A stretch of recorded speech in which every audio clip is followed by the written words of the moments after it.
মধ্যপ্রাচ্যে আবারও যুদ্ধের নতুন উত্তাপ।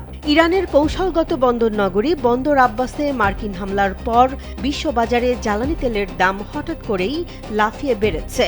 হরমুজ প্রণালী ঘিরে নতুন করে যুদ্ধ আতঙ্ক ছড়িয়ে পড়ায় বিশ্ব অর্থনীতিতেও দেখা দিয়েছে অস্থিরতা। বৃহস্পতিবার ইরানের একটি সামরিক স্থাপনায় অতর্কিত হামলা চালায় যুক্তরাষ্ট্র। মার্কিন সামরিক বাহিনীর সেন্ট্রাল কমান্ড বা সেন্টকম এক বিবৃতিতে হামলার বিষয়টি নিশ্চিত করেছে। তাদের দাবি, আন্তর্জাতিক নৌ চলাচলে হুমকি তৈরি করছিল ইরানের ড্রোন।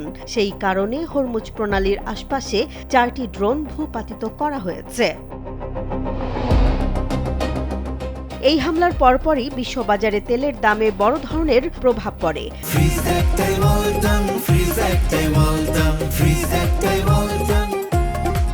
আন্তর্জাতিক বাজারে ব্রেন্ট ক্রুডের দাম প্রায় 4% বেড়ে ব্যারেল প্রতি $97, যা বাংলা টাকায় প্রায় 12,000-এর কাছাকাছি পৌঁছেছে। একই সঙ্গে যুক্তরাষ্ট্রের ক্রুড অয়েলের দামও বেড়ে দাঁড়িয়েছে $92, যা বাংলা টাকায় 11,300। বিশ্লেষকরা বলছেন, হরমুজ প্রণালীকে ঘিরে যেকোনো সংঘাত সরাসরি বৈশ্বিক জ্বালানি বাজারকে নাড়িয়ে দেয়। কারণ বিশ্বের মোট জ্বালানি তেল ও এলএনজির প্রায় 1/5 পরিবহন হয় এই হরমুজ প্রণালী দিয়ে। কিন্তু সাম্প্রতিক সংঘাত ও নিরাপত্তা ঝুঁকির কারণে গুরুত্বপূর্ণ এই নৌপথ কার্যত অচল হয়ে পড়েছে। ফলে জ্বালানি সরবরাহে অনিশ্চয়তা তৈরি হয়েছে বিশ্বজুড়ে।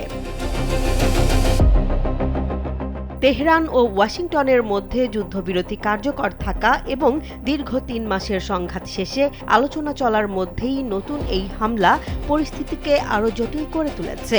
এর আগে গেল 28 ফেব্রুয়ারি যুক্তরাষ্ট্র ও ইসরায়েলের হামলার পর হরমুজ ব্যবহারকারী জাহাজগুলোকে লক্ষ্যবস্তু করার হুমকি দিয়েছিল ইরান।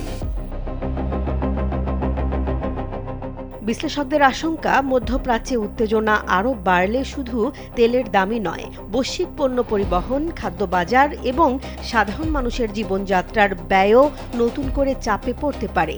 এখন বিশ্বজুড়ে নজর, পরিস্থিতি কি আলোচনায় শান্ত হবে, নাকি হরমুজ ঘিরে আরও বড় সংঘাতে জড়াবে যুক্তরাষ্ট্র ও ইরান?